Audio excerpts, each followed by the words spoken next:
conocemos los tipos de fotografía, ya que estoy convencido de comenzar a hacer fotografía, lo siguiente lo dividí en un par de apartados. La parte uno es el equipo fotográfico, ¿verdad? Es importante qué equipo fotográfico voy a conseguir. Y en ese sentido tenemos lo esencial contra lo opcional. Lo pongo de esta manera porque lo esencial siempre va a ser la cámara, el lente, y pongo también el tripié porque el tripié es un requisito en muchos estilos de fotografía. No es algo opcional. Y lo opcional vienen siendo los complementarios, ¿no? Como las luces, los difusores, los filtros, los drones en su caso, que son un tipo de fotografía más que nada opcional, a mi criterio, ¿verdad? Eh, y ok, entonces digo, quiero lo esencial. ¿Qué equipo consigo? O sea, ¿qué cámara consigo? Esta pregunta me la han hecho muchas veces, mucha gente. Francamente, mucha gente me lo ha hecho muchas veces y yo también me la formulé cuando inicié.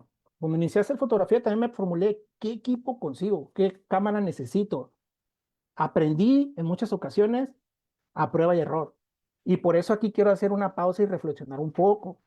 Recuerden que la premisa de esta plática es que quiero iniciarme en fotografía, tengo que tener claro que el equipo más caro no me hará mejor fotógrafo. Lo mismo ocurre en la música, por poner otro ejemplo. La guitarra más cara o el instrumento de mayor gama no te hará mejor músico de la noche a la mañana. Es práctica. Entonces, no importa que comiences con un equipo que no es el mejor, lo importante es comenzar. Pero antes de comenzar, quiero hablar de la evolución de la fotografía porque es importante saber en dónde estoy parado en cuestión de tecnología.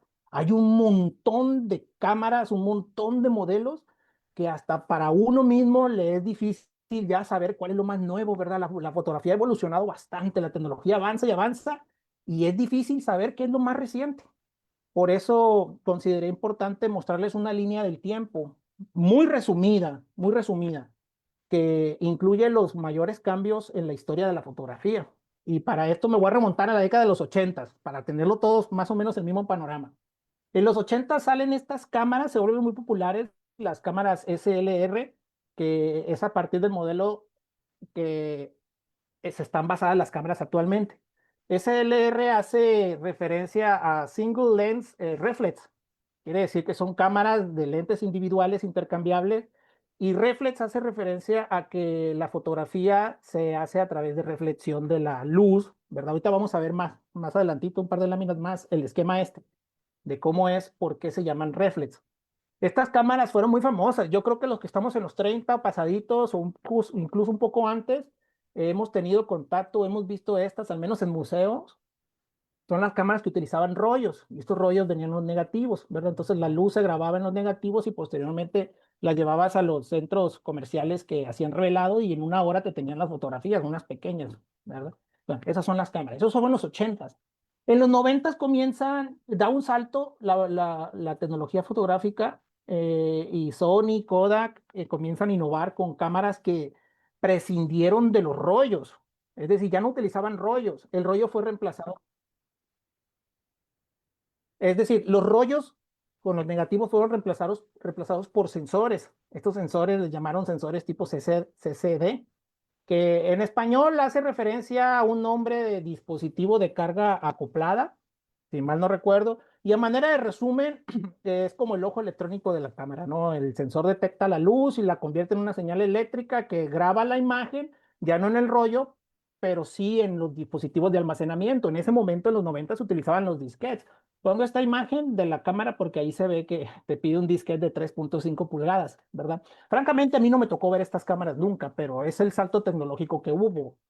En los años 2000, ojo, salen las cámaras DSLR. Es lo mismo que la cámara SLR, son de lentes intercambiables y son reflex, pero ya son digitales. Es decir, prescindieron de los rollos de negativos y se agregó un sensor. Y aquí es donde les voy a explicar por qué es que le llaman reflex. Como vemos en el esquema de la parte derecha, tenemos dos imágenes, una de situación normal y una situación de disparo. La parte de situación normal vemos que la luz entra por el lente y choca en el espejo que está en una posición aproximada, si no es que 45 grados, y manda la imagen hacia arriba. y esa imagen se refleja en lo que es un pentaprisma y sale por el visor ocular, ¿verdad? Esta tecnología permitía ver en tiempo real a través del visor lo que estaba ocurriendo en lo que querías fotografiar.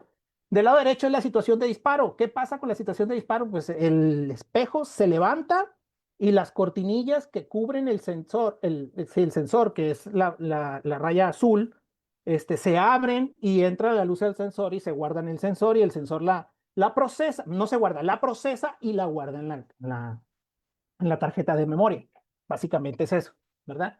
Entonces, en esta década también iniciaron los programas ya que procesaban imágenes, ¿no? Desde entonces se viene consolidando el photoshopear, porque Photoshop fue de los iniciadores. Entonces, en los 2000, ya con el Internet establecido, con la gente compartiendo imágenes, con la gente editando las imágenes, pues ya le llamaban lo photoshopeaste y lo photoshopeaste. Y también ingresaron los celulares con cámara, ¿verdad? A estos celulares ya se les agrega un sensor, se les agrega una óptica y ya podemos tomar fotografías con estos celulares. Yo creo que todos tuvimos exposición a estos aparatos. Yo escuché un montón de veces November Rain y Don't Cry y Welcome to the Jungle y Sony Ericsson y la de Pee-wee, Baby Te Quiero. O sea, es parte de la evolución tecnológica que va de la mano con la fotografía. En los 2010, a inicios de esta década, se empiezan a consolidar redes sociales que nos permitían compartir imágenes de forma masiva, como lo fue Facebook. Facebook, Instagram, no estoy seguro si Instagram en ese periodo, o sea, en el 2010, pero sí recuerdo que Facebook 2010-2011 comienza a desplazar a Messenger. Messenger era una red social en donde la fotografía que podíamos mostrar era del perfil o la del fondo y hasta ahí. Pero con Facebook podíamos mostrar hasta 30, 40 fotos que ocurrían en una noche, en una fiesta, etiquetamos personas. Entonces la fotografía de manera digital se empieza a consolidar mucho en el 2010 y se empieza a generar un interés por mucha gente en meterse en la fotografía, en este pasatiempo. A inicios de la siguiente década en la que estamos actualmente, a inicios del 2020 ocurre otro cambio tecnológico. Eso es muy importante. Lo pongo aquí porque esto nos va a permitir a nosotros decidir qué tanto vamos a invertir en nuestro inicio. Este cambio es el que vivimos a inicios del 2020, 2019. Eh, las cámaras reflex dejan de ser reflex y se convierten en cámaras que no llevan espejo. Técnicamente se les llama cámaras Evil, ¿verdad? Pero en español se le conoce mejor como mirrorless, ya no tienen espejo. Entonces, así como las cámaras digitales DSLR prescindieron de los rollos, ahora las cámaras ya prescindieron del espejo, los cuerpos son más pequeños, los objetivos son más pequeños, las cámaras son más ligeras, tienen mayores prestaciones, pero no quiere decir que las cámaras reflex sean cámaras malas, son cámaras que te dan una prestación increíble, o sea, son cámaras con mucha, mucha potencia, pero es tecnología que vaya de fuera, que ya va para afuera, ¿verdad? Ya ninguna de las marcas hoy por hoy, de las marcas importantes, está innovando en la tecnología reflex, ya es tecnología que está pasando a ser descontinuada, si no es que ya está descontinuada. Sin embargo, quedan un montón de productos en el mercado de segunda y estos productos están devaluando mucho, es la oportunidad de hacer una inversión no tan alta y tener un excelente equipo fotográfico, pero no es lo más nuevo, por eso lo pongo en este sentido. Y bueno, lo esencial, ¿qué equipo consigo? Y aquí les muestro, pues, por ejemplo, hoy por hoy en Amazon todavía sigues encontrando, bueno, aquí puse las más importantes, bueno, las más comerciales, ¿verdad? No quiere decir que una marca sea mejor que la otra, esa no es una batalla que no debemos ni siquiera ni pensar. Todas las cámaras son buenas, todas las marcas son buenas. Pero, por ejemplo, en Amazon podemos encontrar Canon Rebel T7i, podemos encontrar Nikon 5600, podemos encontrar Nikon 7500 todavía a la venta, y son cámaras muy buenas, que dan unas prestaciones excelentes, ¿verdad? Sin embargo, ya están siendo reemplazadas por las mirrorless, que son más caras, que dan mejores prestaciones y es tecnología que va para largo. Ojo, aquí hay algo importante. Si yo compro, por ejemplo, un cuerpo de la tecnología más nueva, mirrorless, con un adaptador puedo utilizar lentes de la generación pasada, ¿verdad? Pero es lo que la gente en el gremio de fotógrafos le está dando la vuelta. Todo el mundo se está actualizando. Sin embargo, un cambio representa también una oportunidad. Entonces, yo lo muestro en este sentido a manera de tener el panorama claro de cuál es la inversión que puedo hacer, ¿verdad? Tenemos aquí tres categorías: las de iniciación, las de avanzado o las de profesional. Todas, hasta las cámaras de iniciación te permiten hacer fotografías increíbles. El punto es saberlas utilizar. Ese es el detalle. Bueno, ya hablamos de cuerpos de cámaras, de tecnologías. No voy a hablar mucho de objetivos porque los objetivos siguen teniendo la misma funcionalidad desde que fueron creados. Lo único que ha cambiado en los objetivos es la montura de una tecnología vieja a una tecnología nueva, ¿verdad? Por eso digo que con adaptadores. Por ejemplo, en los objetivos del lado izquierdo tenemos a los angulares. No sé por qué puse el lado derecho el ojo de pez, pero está dentro de los angulares y grandes angulares. Es casi de la misma familia. Son objetivos con una distancia focal menor a, ¿qué les gusta? 24 milímetros. Estos objetivos se utilizan generalmente para paisajes. ¿Por qué? Porque nos permiten grabar gran cantidad del entorno en términos de espacio visual, ¿verdad? Se utiliza mucho para arquitectura en ese sentido también. Tenemos los objetivos estándar que van desde los 35 a los 85, por así decirlo. Son objetivos que se utilizan mucho para retratos, para sesiones, porque es lo ideal, para sesiones, para fotografía social, para fotografía documental social. Y a partir de los 85 para adelante son objetivos que ya se comienzan a considerar objetivos telefotos, son objetivos grandes que nos permiten acercarnos a los sujetos porque el ángulo de visión que nos permite grabar en la fotografía es muy pequeño a comparación de los demás. Son el tipo de objetivos que se utilizan en deportes, en fotografía silvestre, en aves, en muchas cosas de ese estilo. Bueno, hasta aquí con los objetivos. No, no me voy a meter más porque traen consigo el diafragma que ofrecen. Hay objetivos que te permiten abrir el diafragma, que es la cortinilla que está dentro de los objetivos, y mientras más te permita abrirla, más caro es. Pero no me voy a meter en ese tema. Hasta aquí los objetivos, eso es lo que considero yo que es importante conocer, porque estoy en ceros de conocimiento. Quiero hacer fotografía de arquitectura, un gran angular. Quiero hacer fotografía de aves, un telefoto. Quiero hacer fotografía social, un objetivo estándar. Y hasta ahí. Incluso hay objetivos que te permiten hacer ciertas cosas de manera similar. Y la otra parte de la fotografía, que es aquí realmente lo más importante, yo la llamo la anatomía de la fotografía. ¿En qué consiste la fotografía? ¿En qué consiste hacerla? ¿Verdad? La parte 2. Esta parte 2 la dividí nuevamente en dos fracciones. La primera, bueno, me pregunto yo cómo se crea la fotografía. Para conocer la anatomía de la fotografía, tengo que saber cómo se crea. La divido en dos partes. La primera es la parte técnica. De nuevo, no me voy a meter mucho en estos esquemas porque en principio son un poco sencillos de comprender si le dedicamos algunos minutos, pero son cosas que se aprenden más en la práctica que en la teoría. Porque de nada les va a servir que yo les esté hablando de una apertura del diafragma, la que tenemos del lado derecho en la parte superior del triángulo, de 2.8 versus una apertura de 5.6. Eso se ve en la práctica. Pero vamos a entenderla de manera general. Voy a comenzar hablando de la velocidad de obturación. Bueno, voy a continuar hablando de lo que es el triángulo de exposición. Sabemos que una fotografía es la imagen que generamos con luz, ¿verdad? Pero esa imagen, esa luz nosotros la controlamos con nuestra cámara con tres parámetros importantes, que es la velocidad de obturación, la apertura del diafragma, es decir, la apertura que nos permite el lente abrir, así como nuestras pupilas de los ojos, qué tanto se abren o qué tanto se cierran, es una analogía muy buena, y el ISO. El ISO es un índice que habla sobre la sensibilidad del sensor hacia la luz. Es un índice estandarizado. Todas las cámaras, incluso en los celulares, tenemos este triángulo de exposición. Y ya los celulares hoy por hoy te permiten manejarlo de manera manual, como una cámara. Y por eso mismo los celulares nos permiten hacer fotos de cielo nocturno, nos permiten hacer otros tipos de fotos. Pero es lo mismo en toda la fotografía, el triángulo de exposición. Este ISO, como les decía, es un estándar que determina qué tan sensible es el sensor de nuestra cámara hacia la luz, ¿verdad? Entonces, la velocidad de obturación nos dice qué tanto tiempo voy a exponer el sensor hacia la luz para hacer la fotografía. Como ejemplo, en la parte superior del lado izquierdo del triángulo tengo un monito congelado y en la parte inferior tengo un monito con movimiento. Si la velocidad de obturación es lenta, es decir, un segundo dividido en 30 fracciones, así se mide la velocidad de obturación, se me pasó a decirlo, aquí estamos aprendiendo una fracción de segundo, son 30 fracciones de segundo. lo que vamos a hacer es que el sensor estará expuesto hacia la luz estas 30 fracciones de segundo. Y todo lo que pase sobre él se va a grabar, ¿verdad? Y como es un tiempo prolongado, si yo paso corriendo, voy a salir como el mono. Pero si yo incremento la velocidad haciendo fracciones más pequeñas, por ejemplo, aquí un segundo dividido entre 500, yo no voy a salir como sale el monito aquí en términos fluidos, voy a salir congelado. Entonces, es una forma de jugar con la velocidad de obturación. Ahorita vamos a ver más ejemplos. Con la apertura del diafragma funciona como nuestra pupila. Cuando nosotros estamos a oscuras, nuestras pupilas se dilatan para que entre más luz, ¿verdad?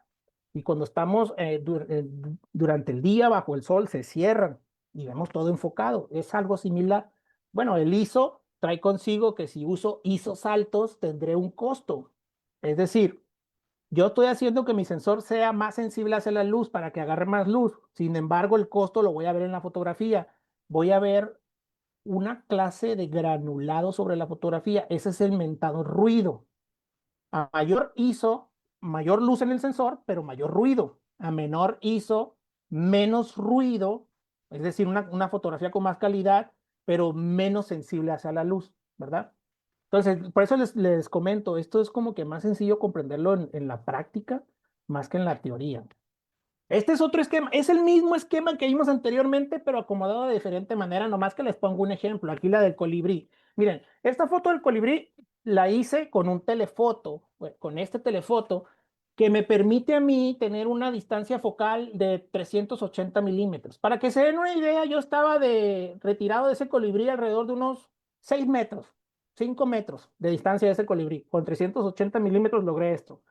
Lo hice con una apertura del diafragma que se mide por la letra F de 6.3, ¿verdad? Entre aquí y acá, entre 5.6 y F9, medio cerrado.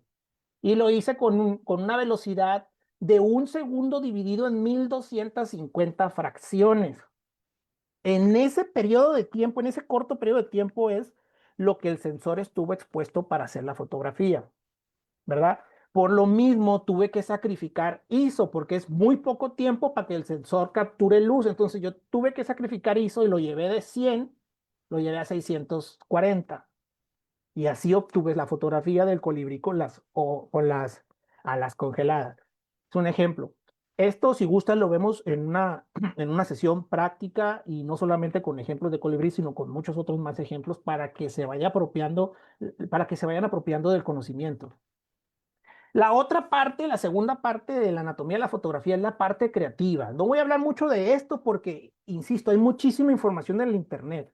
La parte creativa habla de cómo nosotros acomodamos los elementos que van a estar en nuestra fotografía. Es decir, la parte en donde yo quiero dar un mensaje, por así decirlo. Aquí hay muchas reglas. Yo muestro en esta imagen 7 reglas. Para mí, las primeras 2 son las más importantes. Incluso puedes hacer fotografías de muy alto impacto respetando las primeras 2 reglas, ¿verdad? Las demás son un poquito más difíciles por por la situación que amerita, pero no imposibles, ¿verdad? Entonces, por ejemplo, la regla de los tercios la podemos aplicar en todo momento, en cualquier fotografía que hagamos. Y la regla de los tercios es tan sencilla. Yo tomo mi marco que graba la foto, la divido en 3 partes verticales y luego la divido en 3 partes horizontales. Es decir, pongo 2 líneas y 2 líneas. Entonces, la idea de esta regla es situar a nuestro sujeto de atención en la intersección de cualquiera de esas, en cualquiera de esas 4 intersecciones. Y si se fijan también en esta imagen, está respetándose la ley de la mirada. La ley de la mirada nos sugiere que nosotros otorguemos la mayor parte del espacio negativo de la fotografía hacia donde está mirando el sujeto o hacia donde está posicionado. Si yo en esa fotografía, el mismo marco, pero en vez de estar volteando para el lado derecho de nosotros, el zorro, estuviera volteando hacia el lado izquierdo de nosotros, generaría un poquito ¿cómo le llaman? Pues de inconsistencia, no sé, generaría un impacto que no es tan agradable hacia la vista del ser humano. Ok, Si queremos conocer más reglas de composición, es tan sencillo como poner en el Google ahí reglas de composición en la fotografía, en el video o en la pintura. Son las mismas reglas de composición, se utilizan en estas tres artes visuales y tal vez en otras más que estoy ignorando en este momento, pero son las mismas y vamos a tener un montón de sugerencias. Aquí no me puse una que se me pasó, que considero que es una muy importante, no sé ni siquiera si sea regla, pero es la de, valga la redundancia, el horizonte horizontal. El horizonte siempre tiene que ir horizontal, el propio nombre lo dice. He visto fotografías en donde ponen, una fotografía está muy bonita, muy bien distribuida, pero el horizonte está inclinado y eso genera una clase de ruidos, por eso es sugerente poner el horizonte horizontal, debería ser una regla. Entonces tocamos base de nuevo. Ya sabemos más o menos el avance tecnológico, qué tipo de equipo puedo adquirir, qué tipo de equipos existen. Ya sabemos cuáles son los caros, cuáles son los que están accesibles en este momento. Ya sabemos más o menos qué tipo de foto, entonces ya sé qué tipo de lente necesito y ya sé en qué consiste la anatomía de una fotografía. De aquí para adelante vamos a ver en qué consiste, o sugerencias más que nada, no en qué consiste, sugerencias para hacer los estilos de fotografía que estoy mostrando en este momento, ¿verdad? Lo vamos a explorar poco a poco. Voy a comenzar con una de mis favoritas, que es la de vida salvaje. Pongo deportes, insisto, porque se utiliza el mismo equipo, ¿verdad? Pero es la fotografía de vida salvaje, las pajareadas que le llaman. Vamos a pajarear. Ok. Como les decía, para pajarear, para hacer vida salvaje, lo sugerible es contar con un telefoto, con un lente que al menos tenga una distancia focal de 150 milímetros, de ahí para arriba, ¿verdad? Perdón, me equivoqué, entonces siempre al revés, una disculpa. De ahí para arriba, de 150 minutos para arriba. Eso me permitirá acercarme al sujeto con la lente, ¿verdad? Sin tener que estar cerca de él. Es importante también utilizar tripié o llevar un tripié o un monopié. ¿Para qué? Para soportar el peso del lente. Francamente, un lente de estos, este es un 180, 600, un lente de estos solito te anda pesando casi el kilo o pasadito del kilo. Entonces, estarlo cargando es pesado. Y como es un equipo pesado por sí mismo, yo no sugiero traerlo colgado del cuello, no sugiero traerlo colgado dando vueltas, lo sugiero traer en las manos o en un sitio donde no se te estere mucho, pues, ¿verdad? Entonces, si yo sé que voy a ir a pajarear, por ejemplo, en el estero del Yugo, si mal no recuerdo, como una casita de madera, yo puedo ir en la mañana, me pongo dentro de la casita, me llevo mi tripié y ahí monto la cámara y tranquilamente puedo estar pajareando a las aves que vayan pasando por ahí. Mi lente va a estar a salvo, las fotografías van a salir mejor. Otro punto importante es conoce al sujeto por el que vas a salir a fotografiar. Cuando sales a pajarear, muchas veces es lo que encuentro, pero no siempre sería pajarear. Por ejemplo, si yo voy a salir a venadear, ¿verdad? Si voy a salir a fotografiar animales un poquito más particulares o difíciles de encontrar por su comportamiento, entonces yo tengo que llevar un conocimiento previo de ellos, ¿verdad? Tengo que aprender sobre su biología, tengo que leer sobre su comportamiento, tengo que saber si son más activos en la mañana, si son más activos en la tarde. Retomo el tema del venado. El venado sale en la mañana y se mueve en la tarde. Durante el mediodía es muy difícil encontrar. No salgo al mediodía, ¿para qué me voy a ir a solear? Yoquis, ¿verdad? Por eso es importante conocer los horarios, conocer los comportamientos que tiene, anticiparse a la conducta que piensas que va a tener el animal. Asimismo, es importante que si yo estoy pajareando, preste atención a las huellas y preste atención a esto y aquello para conocer la dinámica de los animales que viven en el ecosistema. El tercer punto, mucha gente no le toma relevancia a esto y no nomás es para fotografía de vida salvaje, también es para la fotografía de paisaje y más que nada para la fotografía de cielo nocturno, es la vestimenta que voy a utilizar cuando salgo a campo. Salir a campo es parecido, igual yo sé que es más peligroso salir a bucear, pero es parecido. Si yo voy a bucear solo, creo que ni siquiera está recomendado. Entonces, si yo voy a salir al monte, le tengo que avisar a alguien. Oye, ¿sabes que voy a salir al monte? Voy a estar en esta región y regreso a tal hora. Porque en el monte puede ocurrir cualquier accidente, tanto que te quebres un tobillo como que te pique un bicho. Por eso pongo aquí vestimenta adecuada, manga larga en la medida de lo posible, pantalones de mezclilla, gorro, sombrero para evitar los golpes de calor, botas, Botas, no tenis, no chancla, mucho menos chanclas. Botas que te cubran los tobillos o arriba de los tobillos. Botas vaqueras, funcionan excelente las botas vaqueras. Nada mejor que las botas vaqueras porque te protegen casi casi hasta la rodilla, ¿verdad? Guantes, si ustedes son muy sensibles a la intemperie, guantes, no está de más. Y medicamentos básicos, accesorios básicos de un botiquín de primeros auxilios, ¿verdad? Quizás una venda, quizás un poco de alcohol. No sabemos qué puede ocurrir en el monte y más si estás solo, más si estás con una sola persona, ¿verdad? Hay que considerar todo ese tipo de cosas. No es el ambiente de nosotros, estamos en un ambiente en la intemperie, estamos expuestos a una serpiente, a un alacrán, a una araña, etcétera, etcétera y no nos damos cuenta pues, de esos peligros, pero hay que tenerlos en mente. Otro punto, aprovechar la luz natural, gente. Lo ideal, la mejor luz, siempre se ha dicho, yo no lo inventé, pero sí, realmente la mejor luz es la de la mañana y la de la tarde, ¿verdad? El menor calor también en la mañana y en la tarde. La mayor cantidad de animales, tanto en aves como en otros, mañana y tarde. Entonces, aprovechar la luz natural, ¿verdad? En ese sentido. Composición y encuadre. Aquí retomo la parte 2 de la anatomía de una fotografía. Una fotografía no necesariamente tiene que estar hecha con cámara para que sea una buena fotografía. Si respetamos la regla de los tercios, si respetamos la ley de la mirada, si intentamos un enfoque diferente. A mí me gusta mucho el minimalismo. Hoy por hoy están muy de moda las fotografías en donde está el ave y está el cuadro así. O sea, todo el centro es el ave, parece una estampita, ¿verdad? Acuérdense que estamos documentando, y cuando vamos a documentar, más allá que documentar la especie, hay que documentar el hábitat de donde está, qué está envolviendo a la especie, dónde está parada, sobre qué árbol, qué está comiendo, etcétera, que se mire todo el cuadro. No importa que la ave salga más pequeña, esa es la sugerencia.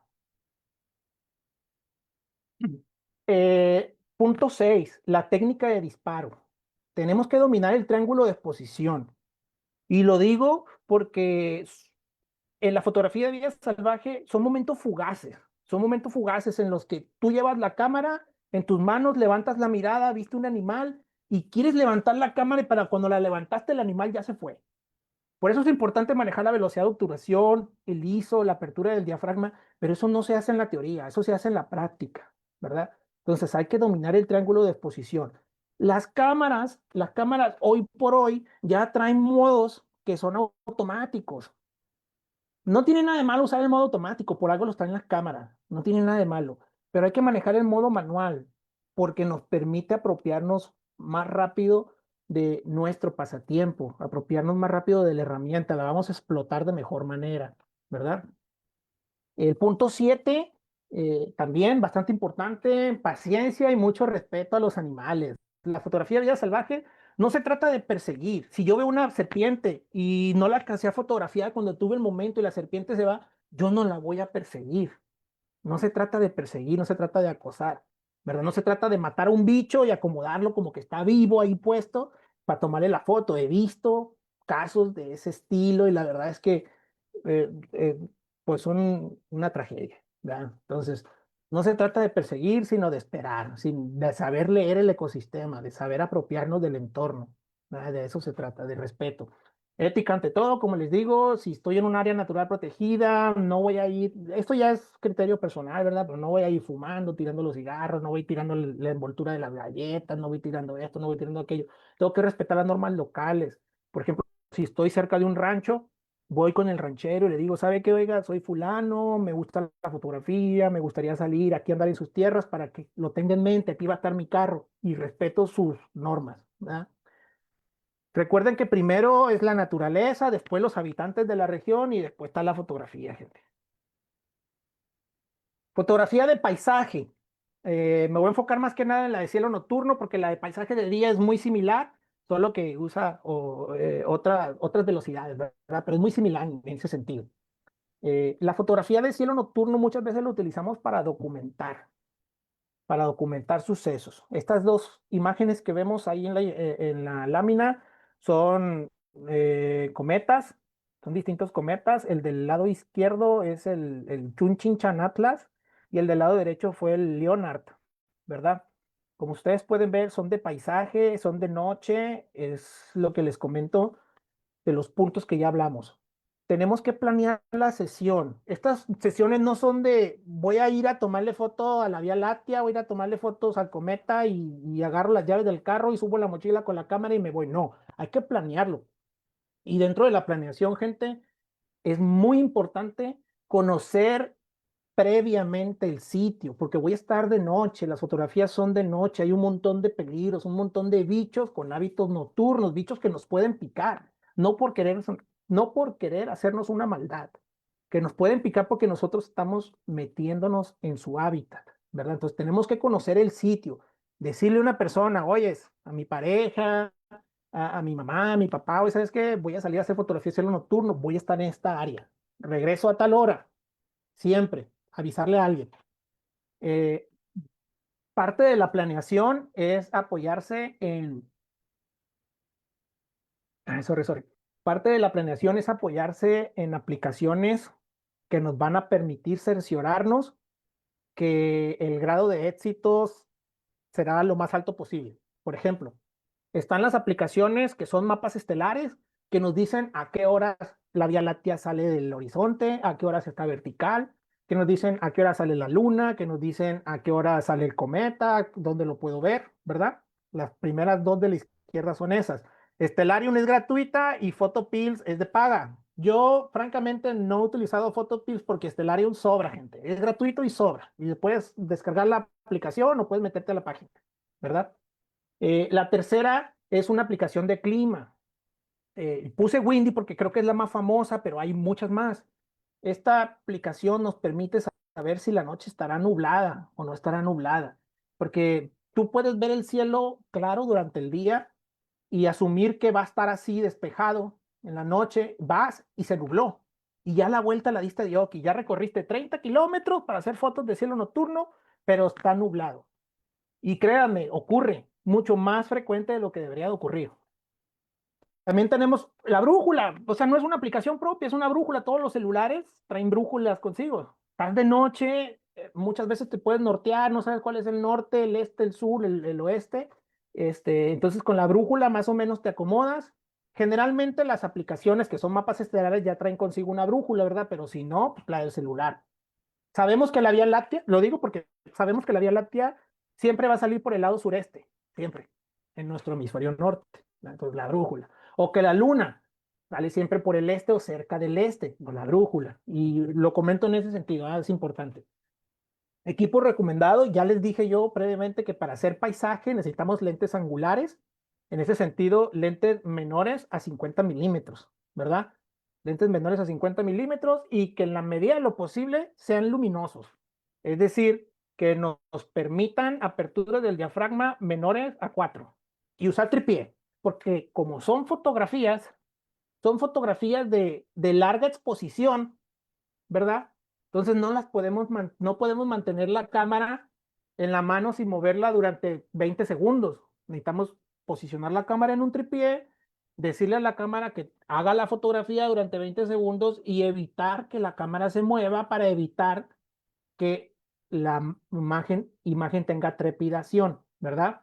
Recuerden que la fotografía de cielo nocturno es larga exposición porque las estrellas emiten una luz que es muy tenue para el sensor de la cámara y eso lo vamos a compensar permitiéndole al sensor de nuestra cámara teniendo mayor cantidad de tiempo posible grabando la imagen, ¿verdad?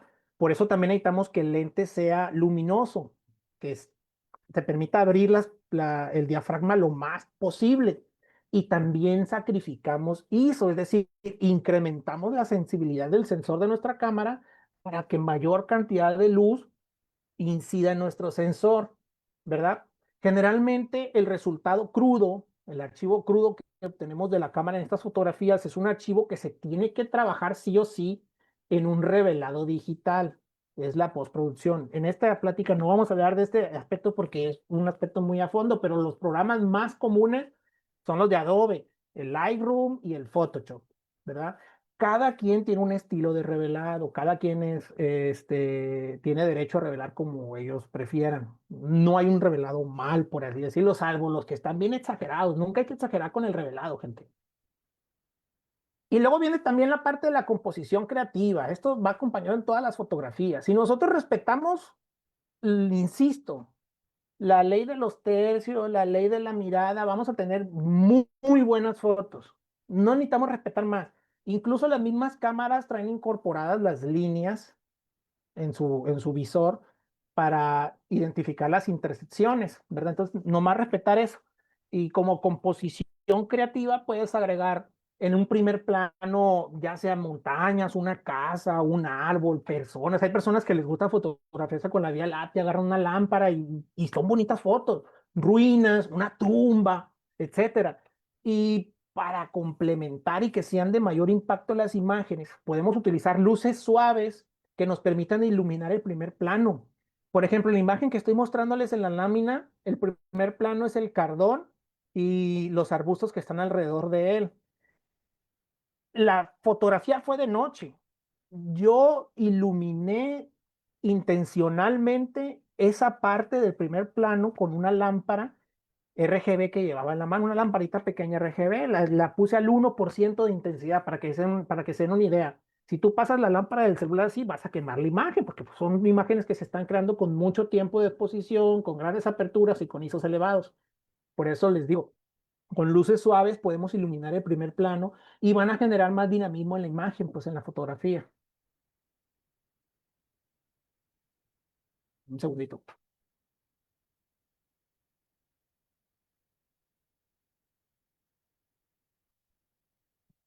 Como les comentaba, todas estas imágenes llevan un procesado y en el procesado ajustamos exposición, ajustamos contraste en la imagen, aplicamos una reducción de ruido, porque les dije, incrementamos el ISO tanto que sacrificamos la fotografía y nos parece muy granular, entonces tenemos que aplicar una reducción de ruido, pero tampoco sin exagerar, porque luego perdemos la naturalidad de la imagen, perdemos hacemos que la imagen no sea natural, pues, ¿cómo explicarlo? Que no sea orgánica. Consejos extra en este tema de fotografías. Vuelvo al tema de la vestimenta. Aquí todavía es mucho más importante porque estamos de noche, gente. Aquí, aunque haga calor, también es importante, por ejemplo, traer guantes. ¿Qué pasa si me caigo de noche?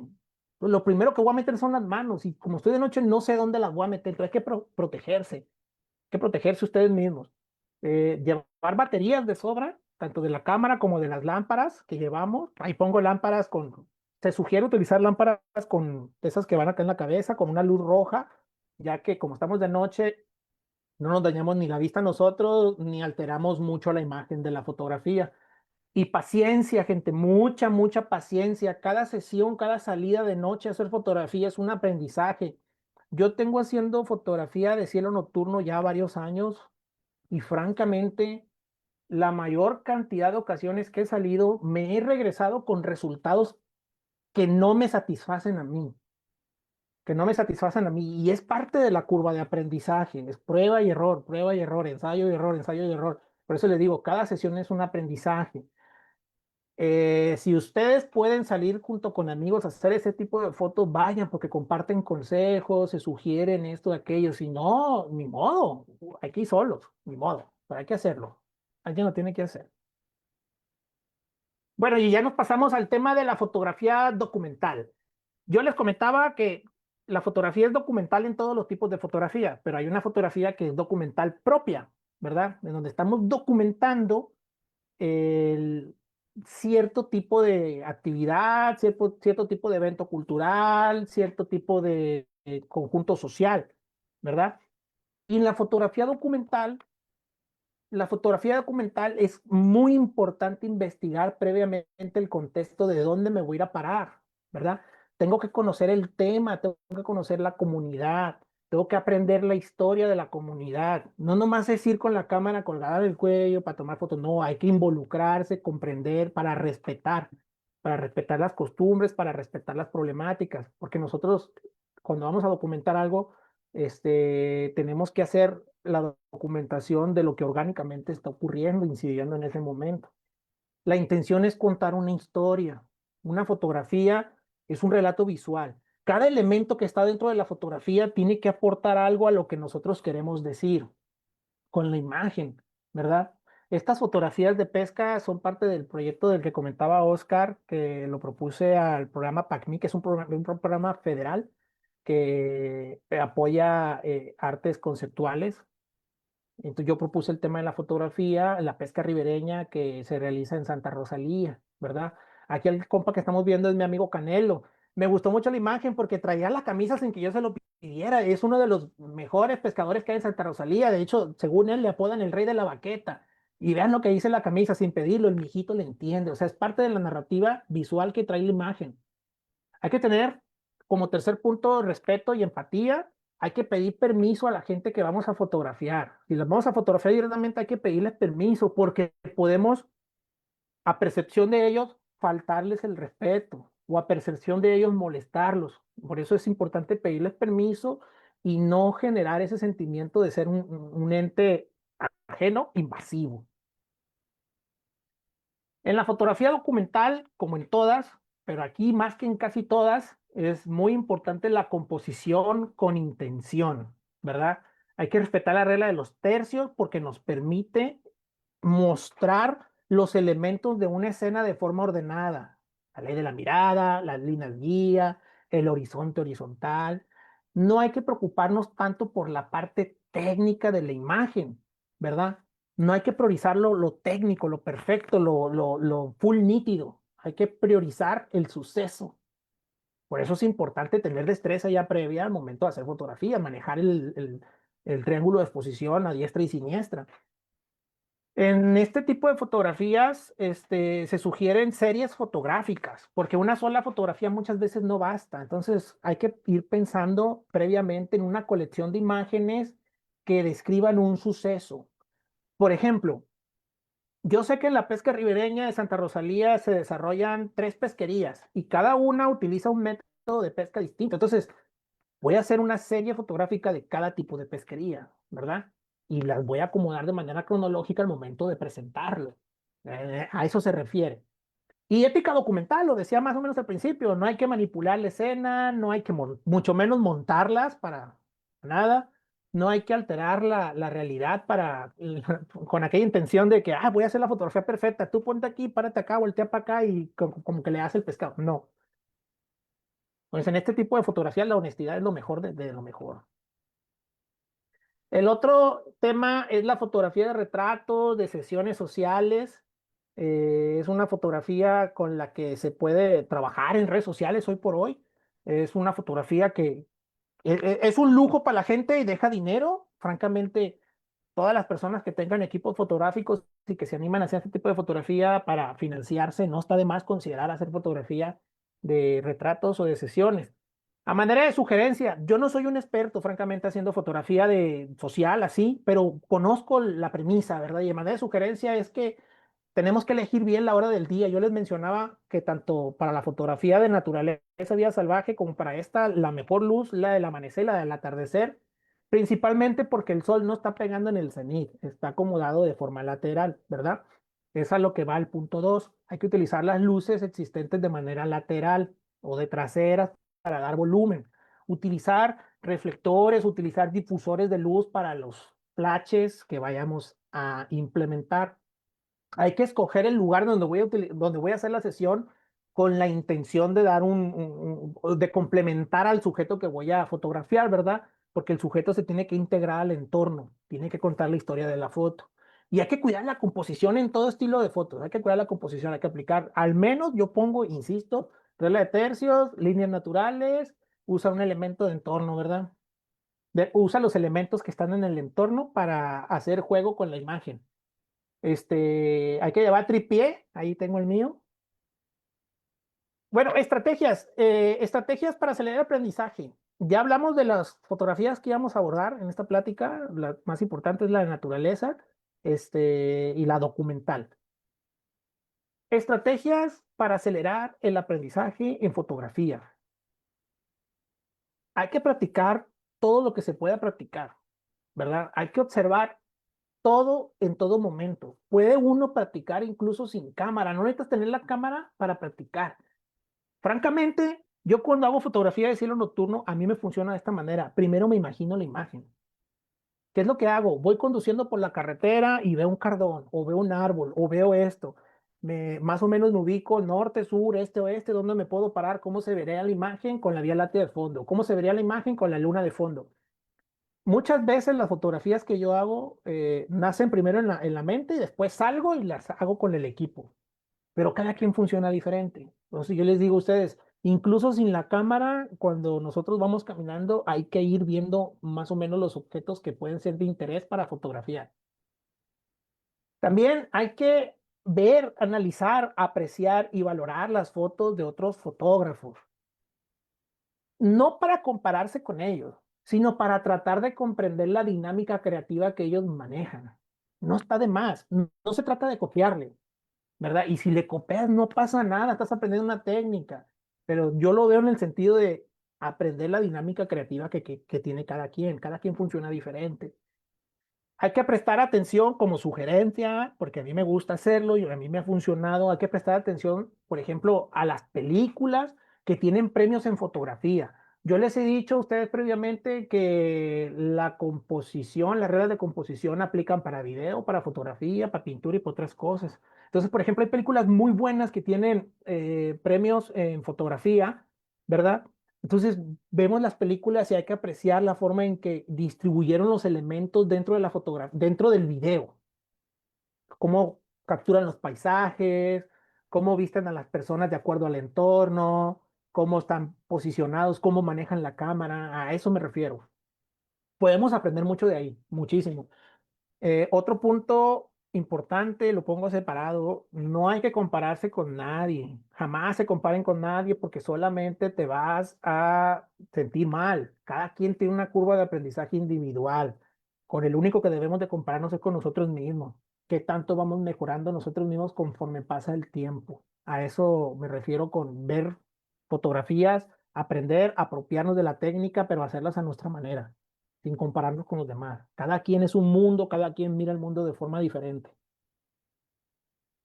Hay que leer, gente, la verdad es que es algo que estamos perdiendo hoy por hoy. Nos estamos acostumbrando mucho al impacto de información en 5 o 10 segundos que generan las redes sociales. Hay que leer.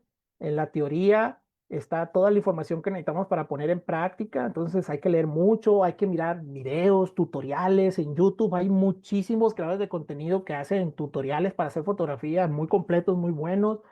Hay que preguntar, gente, hay que perder el miedo a preguntar. A mí cuando me preguntan con mucho gusto platico y respondo, porque si tengo la capacidad de responder es porque he aprendido, pues, y me estoy confirmando a mí mismo que he mejorado. Entonces hay que preguntar, no hay que tener vergüenza en preguntar.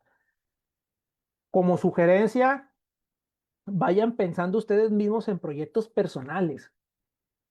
Yo lo que les comentaba con la parte de la fotografía documental, hay que pensar series de un mismo estilo de foto. ¿Y quién dice que no, que ese pensamiento que tú tienes lo conviertes en un proyecto cultural? Es totalmente posible. Hay muchos programas que apoyan proyectos culturales y hoy por hoy en artes visuales la fotografía y el video está siendo muy, muy empujada por los apoyos tanto gubernamentales como particulares. Hay que compartir el trabajo que hacemos y hay que atrevernos a recibir retroalimentación. Muchas veces nos dicen, haces esto mal y ya nos sentimos. Tal vez hasta yo he incurrido, ¿verdad? Pero es natural y hay que tratar de lidiar con ese tipo de comportamientos y no permitir que la retroalimentación nos afecte. Una retroalimentación para mejorar. Al final, recuerden que la práctica es la que va a acelerar tu curva de aprendizaje. Por eso mismo yo en esta plática no quise poner temas técnicos, sino algo más narrativo. También tenemos que recordar, y insisto, es como la cuarta vez que lo digo, fotografiar es documentar. La fotografía no termina en la edición final. Gente, la fotografía termina en un conjunto de fotografía e investigación. Si a mí me gusta hacer fotografía de naturaleza, estoy casi casi que obligado a que si fotografío tal ave, tengo que saber de ella, pues, porque ahí es donde termina la fotografía, es donde culmina, donde yo sé que esta ave es fulana, que se alimenta de esto, que tiene estos comportamientos, y después de saberlo yo mismo lo comparto. Hay que empezar a llenar las redes sociales de cosas positivas porque cosas negativas están a la orden del día. Entonces, Recuerden, la fotografía es documentar y esta no termina en la edición final que le damos a la fotografía, sino en un conjunto de fotografía e investigación, fotografía, conocimiento. Sugerencias para dominar las reglas de composición básicas, ¿verdad? Ya antes de finalizar, hay que cazar las líneas de guía. Hay que salir a la calle, como les digo, mientras hacemos lo que estemos haciendo en nuestros trabajos, en nuestros paseos cotidianos, en nuestras vueltas cotidianos, hay que tratar de ver escenas compuestas por caminos, por escaleras, por ríos, por barandales, por lo que sea, que lleven la mirada hacia un punto, un elemento, y así vamos trabajando nuestra mente creativa. Hay que utilizar el ejercicio del espacio negativo, ¿verdad? Yo pongo el ejemplo de una taza, pero estoy viendo que puse el ejemplo en la foto de un rayo y funciona a la perfección. Si ustedes pueden ver, está el rayo en la parte inferior de la fotografía y el espacio negativo serían las estrellas. O sea, hay que empezar a practicar y verlo de esta manera. Es como vamos a ir trabajando nuestra mente a ser más creativa.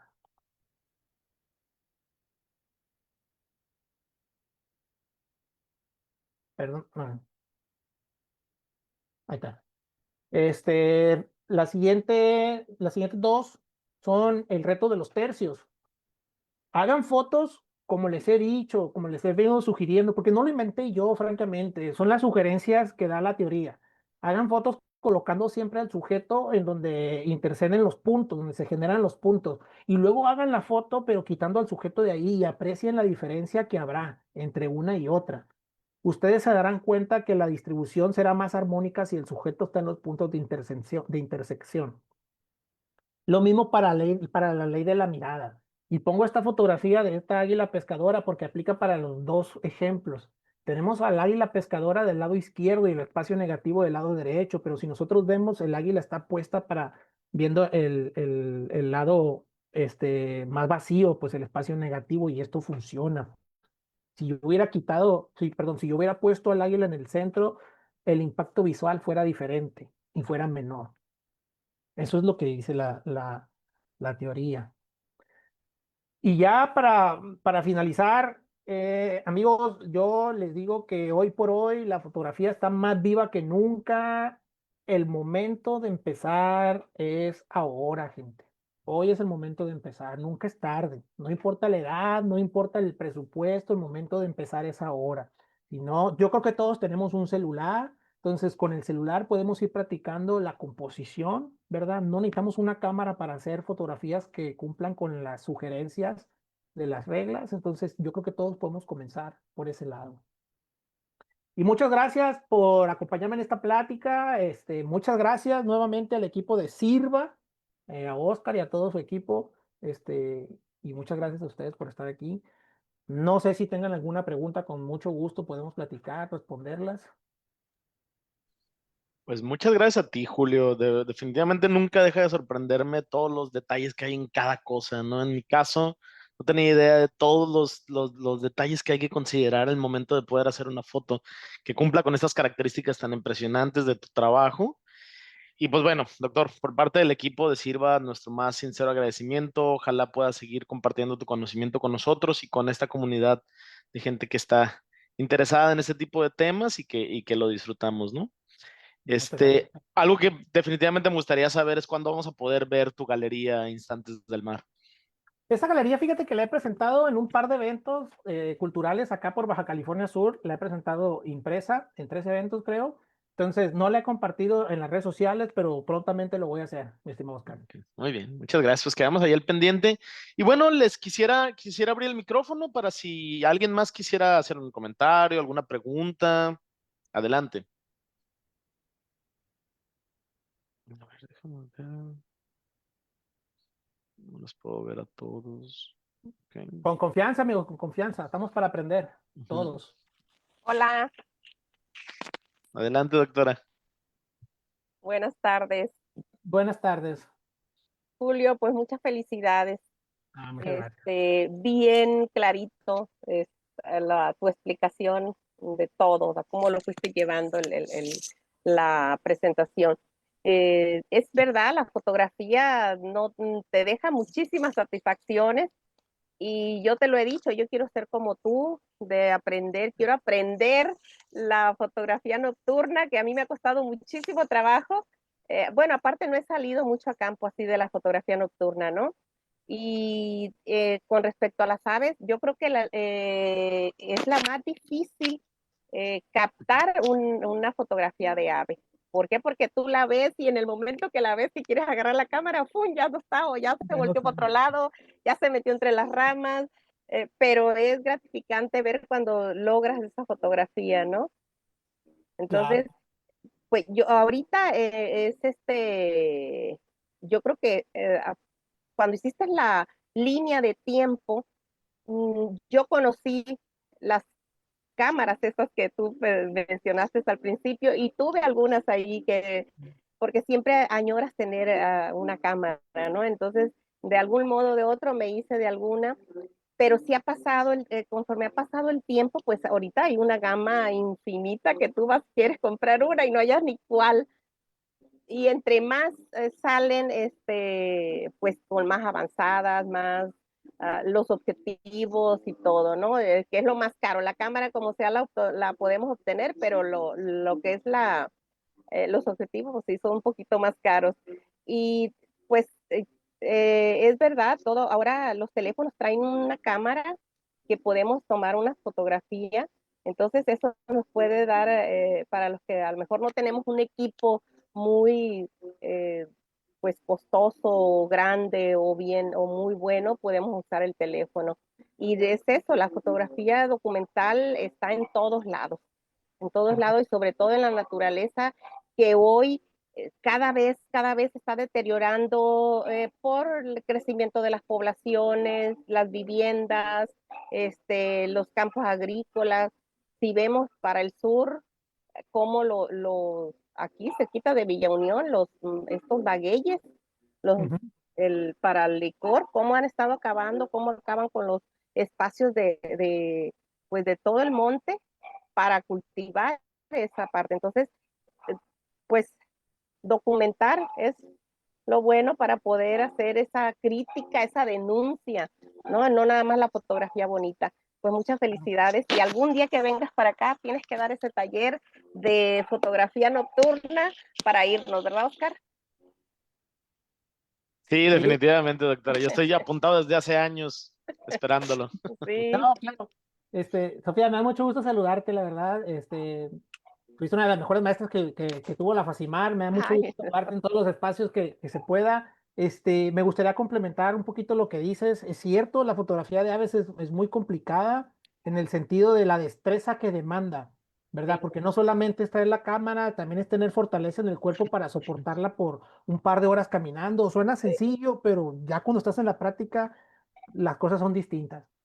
Eh, sí, comentaste algo muy importante sobre los lentes y los cuerpos.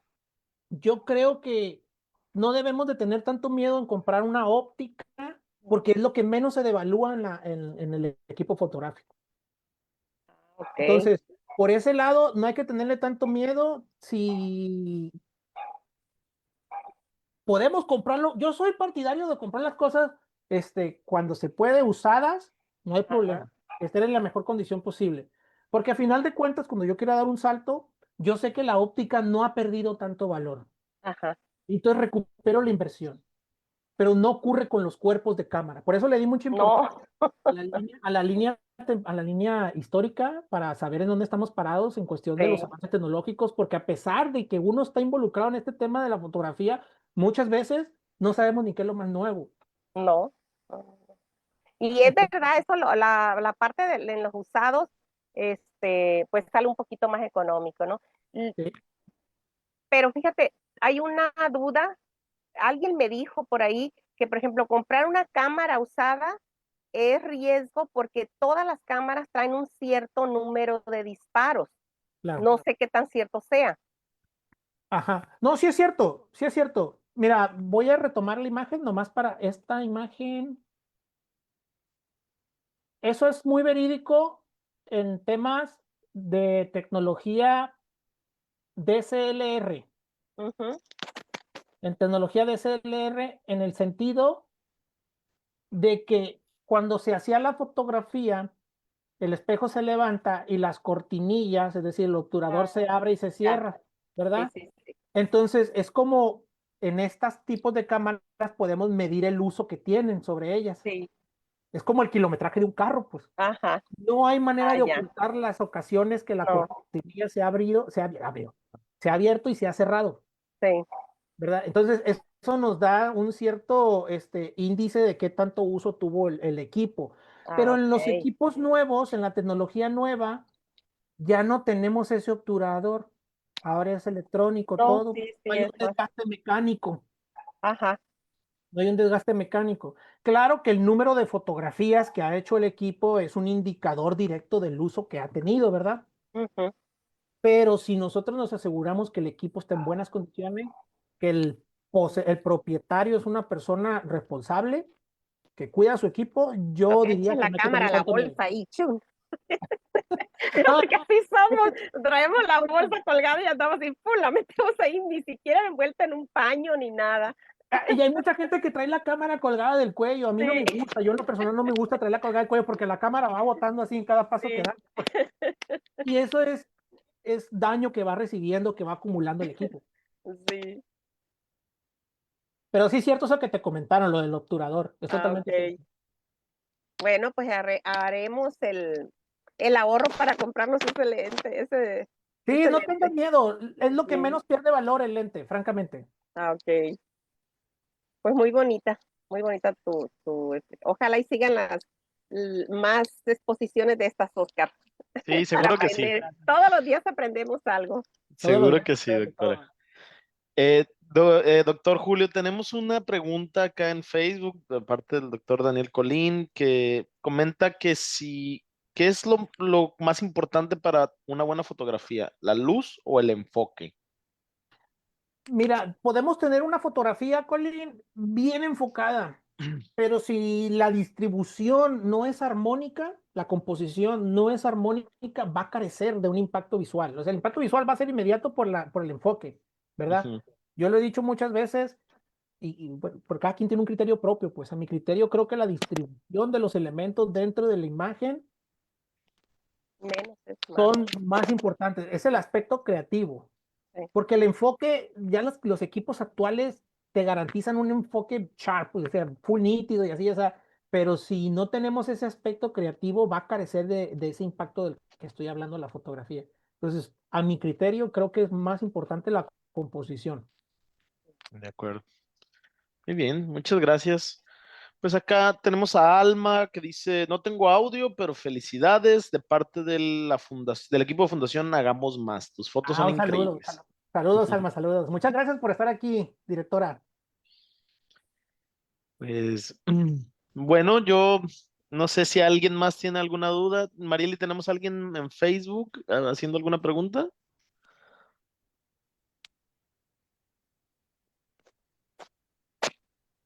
Estás en mute. Ah, perdón. ¿Sí me escuchan? Ujú. Ya, ahora sí. Ah, ok. Sí, te digo que no me aparece nadie más. Ok. Igual, yo sí quería agradecer profundamente a Julio y mucho gusto porque no tenía el honor de conocerte. Gracias, gracias. Porque ahorita no solo nos estás compartiendo tu experiencia fotográfica, sino que también pues estás resaltando la parte ética que conlleva realizar esta Ujú. actividad. No solo contemplar y capturar a la naturaleza con respeto, sino que pues nos estás mostrando cómo no alterar este equilibrio y no perseguir a los animales para poder lograr tener estas capturas tan padres. Entonces te quería agradecer eso. Muchas gracias. Gracias. Gracias, Marieli. Un gusto también, un gusto. Y bueno, yo quisiera resaltar también que eh, con el tiempo me he dado cuenta de la importancia de la fotografía, particularmente en este ámbito de las ciencias ambientales, agropecuarias, en el que poder documentar, como comentaba la doctora, lo que está sucediendo, o sea, a veces no nada más tiene un impacto visual, ¿no? Artístico, sino muchas veces puede tener un gran impacto a la hora de poder documentar algún efecto negativo o positivo que está ocurriendo en algún fenómeno natural o antropogénico, ¿no? Entonces, definitivamente es una herramienta complementaria muy interesante.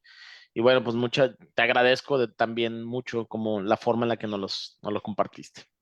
Sí, sí, un placer, Oscar, un placer. Y de nuevo, muchas gracias a ti y al equipo completo de Sirva por este espacio. Y muchas gracias de nuevo a la gente que se tomó los 30, 40 minutitos escuchándome. A mí me gusta mucho hablar de fotografía. Yo soy puerta abierta para todos los que tengan dudas, tengan la confianza y no tengan pena de preguntar. Y con mucho gusto les puedo dar sugerencias, les puedo dar opiniones. Siéntanse libres y sigan la página de Sirva porque son la mera punta del tren en asesoría científica y sigan también mi página. Bueno, pues muchas gracias a todos. Nos vamos a ver, vamos a seguir haciendo este tipo de pláticas con personas que nos puedan traer cosas interesantes. Ya les estaremos avisando por las redes sociales oficiales y pues nos vemos pronto. Hasta luego. Hasta luego.